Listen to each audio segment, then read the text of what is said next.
The waiter had just refilled my water when my mother stood and clinked her wine glass. "A toast," she said, her eyes glassy with pride. "To Emily, first in the family to graduate college, and debt-free thanks to hard work and love." Everyone applauded. Emily beamed. Dad kissed her forehead. Grandma cried. I sat in silence, the only one at the table who knew the truth. They emptied their savings for her tuition, paid every semester, every book, every dorm. Me? I worked 3 jobs, slept 4 hours a night, and racked up $86,000 in loans, because they told me we couldn't afford it twice. Now they were celebrating her clean slate like I never existed. I put my fork down. No one noticed. Not even when Emily's boyfriend slid into the empty chair meant for me. I stood. Still nothing. No questions. No goodbyes. I walked out of the restaurant, smiling. I didn't cry in the car. I didn't scream. I drove home slowly, turned my phone off, and sat in the dark. One hand over my mouth, not to hold back tears, to keep from laughing. That moment broke something in me, something that had begged to be seen for years. But it also unlocked something. A door they didn't know existed. The quiet daughter who never asked for much had finally stopped asking for anything. The girl who absorbed every slight, every dismissal, every casual cruelty, had reached her limit. Sitting there, in the darkness of my apartment, I felt something shift inside my chest. Not anger, exactly. Something colder. Something sharper. Something that had been waiting 25 years to breathe. For the first time in my life, I wasn't thinking about what they wanted from me. I was thinking about what I wanted from them. And what I wanted was simple. I wanted them to understand exactly what they had lost. They paid for my sister's college and told me to take loans. They thought I'd stay quiet forever. They didn't expect what I did after. The truth was, they had trained me to be invisible for so long that they forgot invisible people can move through the world unseen. They forgot that quiet doesn't mean powerless. While they celebrated Emily's debt-free future, they had no idea what their forgotten daughter had been building in the shadows. They thought loans made me desperate. They thought struggle made me weak. They thought I would always be grateful for the scraps they threw my way. But struggle had made me something else entirely. It made me careful, strategic, patient, and patient people can wait years for the perfect moment to act. Mine was coming sooner than they could imagine. My name is Ava. My parents raised 2 daughters in the same house but in 2 different worlds. Emily got attention, I got assignments. She was praised, I was practical. To outsiders, we were a perfect family. Behind closed doors, I was just useful, the reliable one, the one who didn't need much, the one who could figure things out on her own because she'd been doing it since she could walk. Emily was the sun everyone orbited around, bright, warm, impossible to ignore. I was the gravity that kept everything from falling apart. Essential, but invisible. They called Emily talented, gifted, special. They called me mature, independent, capable. What they meant was Emily deserved investment. I deserved nothing but expectations. And for 25 years, I met every single one of those expectations without complaint. Until the night I realized they weren't expectations at all. They were chains. Emily was the golden child before she could spell her name. She got dance classes, private tutors, special birthday cakes flown in from out of state. I got hand-me-downs. Not now, and we're proud of you too, just in different ways. She was talented. I was mature. When Emily cried, they dropped everything. When I cried, they told me to use my words. When Emily failed a test, they hired tutors. When I failed a test, they asked what I was going to do about it. When Emily wanted something, they found a way. When I wanted something, they found an excuse. I learned early that wanting things made me inconvenient. So I stopped wanting. I started earning. Every privilege Emily received freely, I worked twice as hard to achieve. Every door that opened for her automatically, I had to pick the lock. But here's what they never understood. Picking locks teaches you things about doors that keys never will. When I got accepted to 3 colleges with scholarships, my father skimmed the letter and said, "That's good, but make sure you apply for loans. We just can't stretch right now." When Emily got into one, they bought balloons. Told the neighbors. Took her on a cruise before classes even started. They paid every penny. I remember standing in the kitchen, holding my acceptance letters, watching them plan Emily's celebration dinner. The irony wasn't lost on me. My scholarships covered more than half my tuition. Emily had no scholarships at all. But merit didn't matter in my family. Only preference. "We're so proud of you, Ava," Mom said, not looking up from Emily's course catalog. "You've always been so independent." Independent. Their favorite word for me. It meant I don't need help, so we won't offer any. I folded my letters and went upstairs to research loan applications. A loan. I signed my first loan at 18.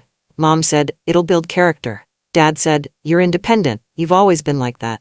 I didn't feel independent. I felt alone, but I nodded, because that's what I always did. The loan officer looked between my parents and me, confused. Most families came in together for this conversation. Most parents at least pretended to care about the debt their children were taking on. Mine sat in the car. I signed papers that would define the next decade of my life while they waited outside, probably discussing Emily's meal plan options. Walking out of that bank, I felt something crystallize in my chest. Not resentment, exactly. More like clarity. They had made their choice about which daughter mattered. I had just been given the freedom to make mine about which family mattered, and I was beginning to suspect the answer was neither. I worked 3 jobs in college, took 18 credits, still called home every Sunday. They rarely picked up. Emily called once to ask for money, and Dad drove 3 hours to give it to her in cash. I remember getting her text. "Dad's here with grocery money. You're so lucky you don't need help like I do." Lucky. I was eating ramen for the 4th night in a row, my uniform for the campus coffee shop hanging on my door, my textbooks bought used and highlighted by 3 previous students. Emily was getting care packages and surprise visits. I was getting voicemails that they'd call back later. They never did. But every month, like clockwork, my loan payments increased. Every semester, the balance grew. Every year, I got deeper into debt while Emily got deeper into their good graces. I started keeping track of the numbers, not out of bitterness, out of curiosity. I wanted to know exactly how much their love was worth. They didn't come to my graduation, said it was too far, and they couldn't get the time off. Emily posted about it later. "So proud of my sister, wish we could have been there." I smiled through it, because I'd trained myself too. I sat alone in the stadium, watching other families take pictures, hug their graduates, cry with pride. The empty seats beside me felt like a metaphor for my entire childhood. But something strange happened during the ceremony. Instead of feeling sorry for myself, I felt grateful. Grateful that I had done this alone. Grateful that my success belonged entirely to me. Grateful that I owed them nothing. The diploma in my hand represented 4 years of sacrifice they'd never witnessed, struggles they'd never acknowledged, victories they'd never celebrated. It was mine in a way Emily's never could be. And sitting there in that stadium, surrounded by families who showed up, I realized something profound. I didn't need them to be proud of me. I needed me to be proud of me. That night, at the restaurant, watching them toast her debt-free future, I realized something. I wasn't in the family story they told the world. I was a background character in my own bloodline. But I had something they didn't. Time, patience, and a plan. The plan had been forming for months, maybe years. Every dismissal, every forgotten birthday, every time they chose Emily over me, had been building toward this moment. They thought they knew me. The quiet daughter. The practical one. The one who never caused trouble. What they didn't know was that quiet people hear everything. Practical people plan for everything. And people who never cause trouble learn exactly how trouble works. I had been watching, learning, waiting. Tonight, at this table, surrounded by their pride for a daughter who had never earned it, I realized the waiting was over. It was time to show them what their forgotten daughter had become. 2 weeks later, I found out they told the family I chose loans because I was too proud to accept help.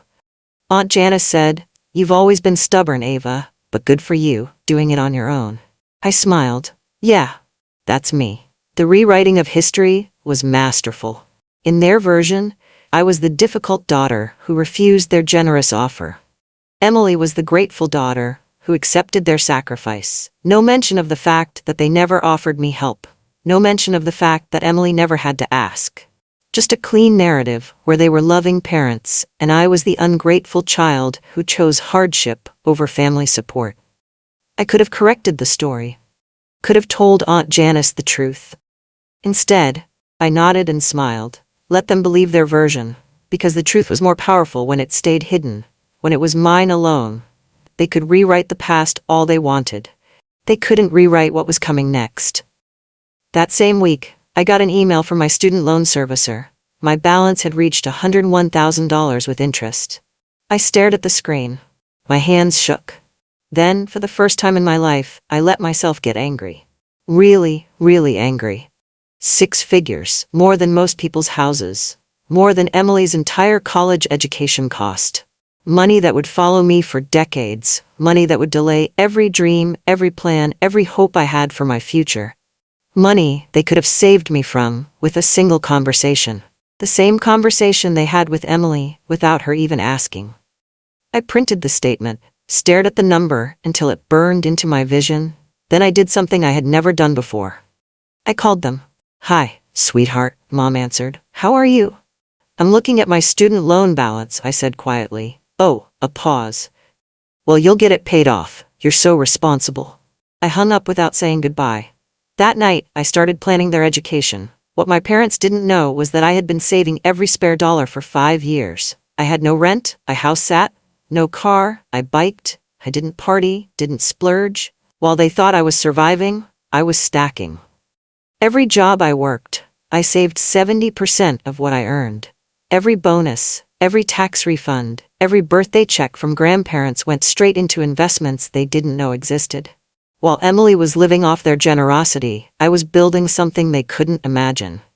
A foundation they'd never provided, security they'd never offered, power they'd never recognized. They saw a struggling college graduate drowning in debt. I was actually becoming something else entirely. Something they had accidentally created by forcing me to be self-sufficient. Something they were about to discover. The daughter who needed nothing from them was now in a position to give them everything they needed. Or take it away. At 25, I owned a silent 30% of the company I worked for. My boss needed funding. I had it. Quietly. Legally. I was nobody in their eyes. But in the world that mattered, I was becoming powerful. The business loan was simple. Marcus needed capital to expand. Banks wanted too much paperwork, too many restrictions. I offered him something better, a silent partner with deep pockets and no ego. The contract was clean. 30% ownership, 40% profit sharing, complete operational control remained his. I wanted money, not management. Within 6 months, the company doubled. Within a year, it tripled. My investment returned itself 5 times over. Marcus started calling me his secret weapon. Other business owners started asking questions. Quietly, carefully, I began building a portfolio of investments that would have shocked anyone who knew my family's version of my life. While they saw failure, I was creating wealth they couldn't comprehend. The invisible daughter was becoming the most visible investor in the city. They just didn't know it yet. Emily called, said Mom and Dad were struggling. "Can you chip in for the house taxes?" I said I'd think about it. Then I checked. Their house was going into foreclosure. The irony was beautiful. They had spent Emily's college fund, then emptied their savings for her graduate school, then co-signed loans for her business venture that folded within months. Now they were losing the house they'd raised their golden daughter in, the house where I learned to be invisible. The house where Emily learned to be precious. "How much do they need?" I asked Emily. "Just $12,000, the back taxes and penalties. Just $12,000. Less than 1 semester of Emily's college, less than I'd spent on textbooks over 4 years, less than I made in passive income each month now. I'll see what I can do," I told her. Then I made a phone call to a real estate investor I knew, someone who specialized in distressed properties, someone who could move fast on foreclosure auctions, someone who owed me a favor. It was a fire sale. They were desperate. I had a lawyer buy it through a trust. The house went off the market in 2 days. They never asked who bought it. The purchase was clean, legal, and entirely anonymous. The trust was registered in another state. The lawyer was someone they'd never met. The paperwork was filed quietly. To them, it looked like luck. Some investors swooped in at the last minute, paid off their debt, and saved them from foreclosure. They were so relieved they didn't ask questions. They were so grateful they didn't research the buyer. They were so focused on keeping their house, that they never wondered who now owned it. Emily called me that night, crying with relief. Some investor bought it and they can stay. Isn't that amazing? Amazing, I agreed. What I didn't tell her was that the investor had very specific plans for the property. Plans that involved new management, new rules, new rent. Plans that would teach them exactly what it felt like to need help from someone who might not give it. Of course she did. She always landed on pillows. She called to complain about the heater not working. I said, "That must be frustrating." She said, "You wouldn't understand." I almost laughed. Emily had moved back home 6 months after graduation. Her marketing career had lasted exactly 1 year before she decided she needed to figure herself out.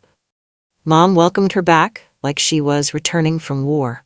Dad cleared out his office to give her a bedroom. They bought her a new bed, new furniture, new everything. When I graduated college, they asked when I was moving out. When Emily graduated college, they asked when she was moving back. "The new landlord is so weird," she complained. They sent some inspection notice.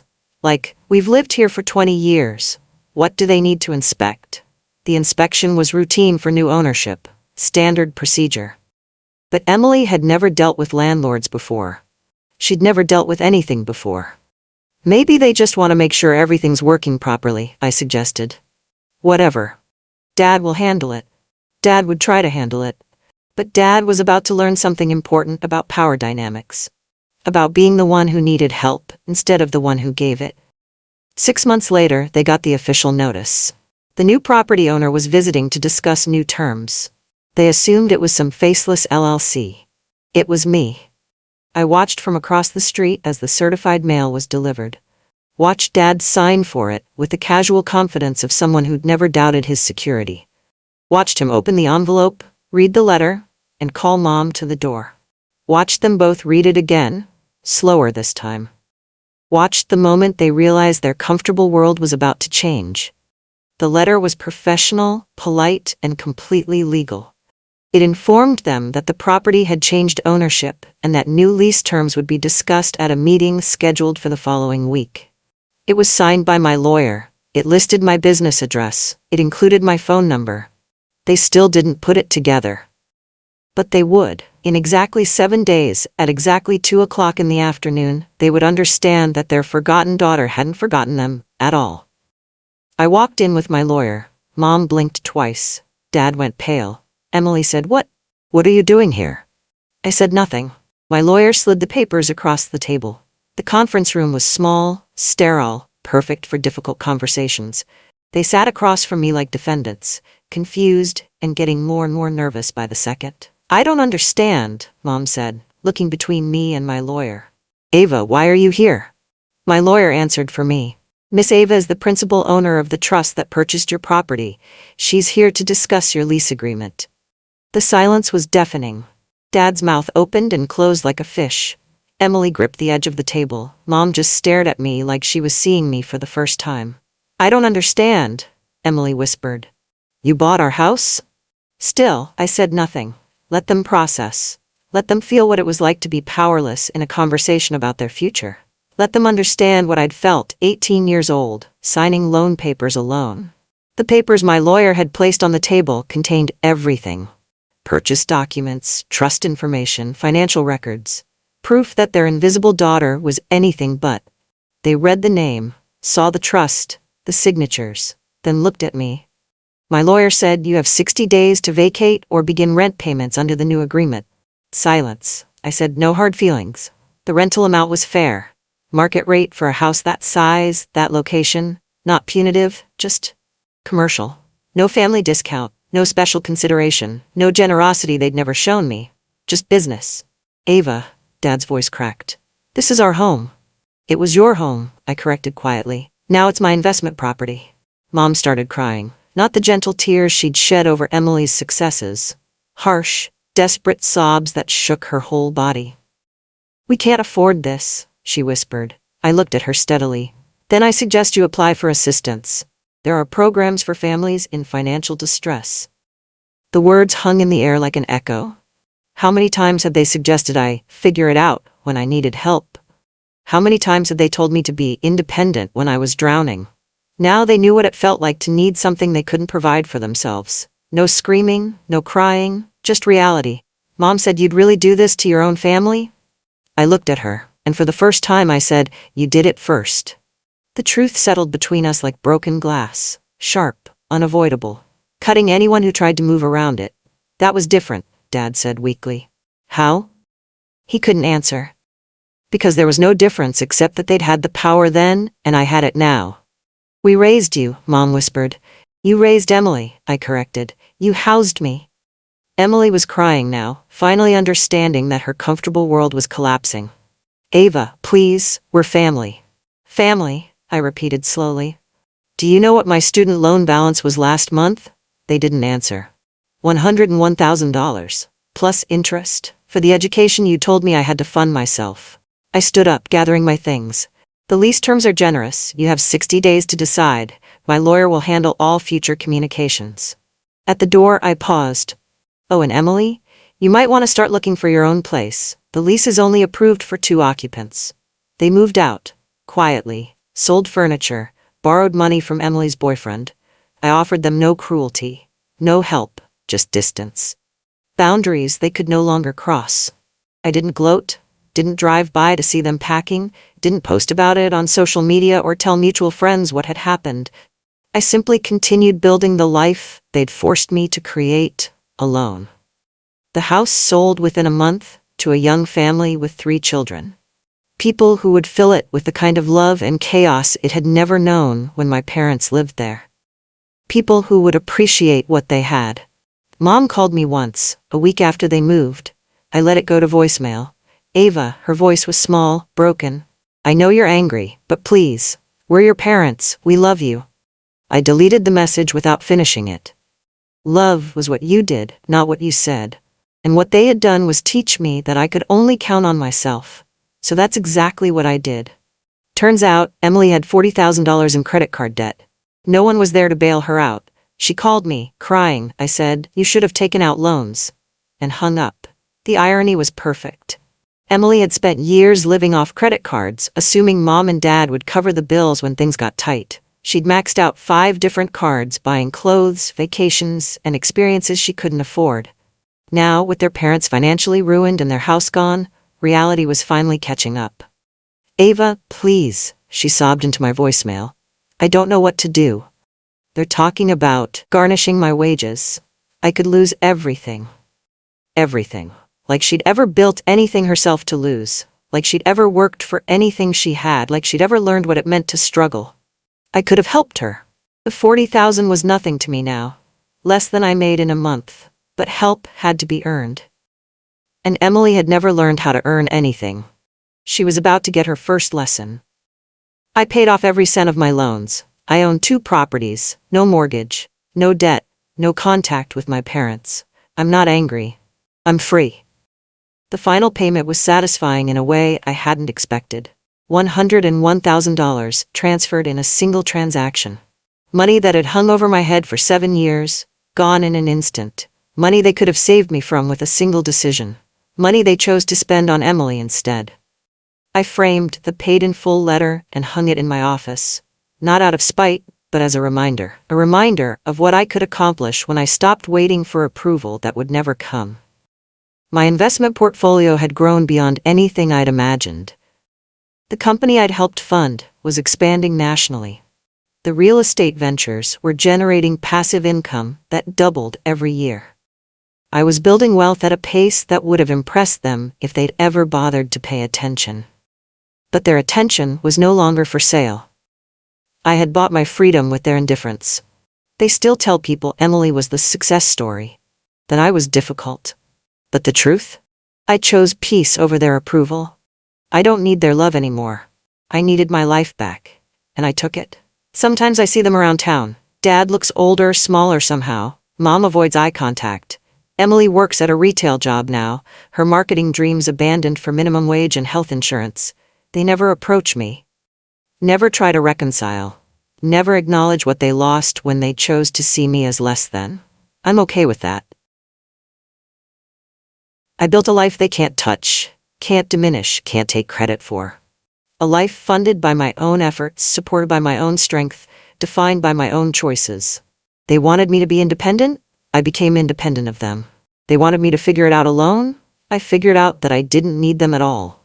They wanted to invest in one daughter's future. I invested in my own. The girl who took up too little space in their family now owns space they can never enter. The daughter they forgot became unforgettable. And the child they left behind became the adult who left them behind.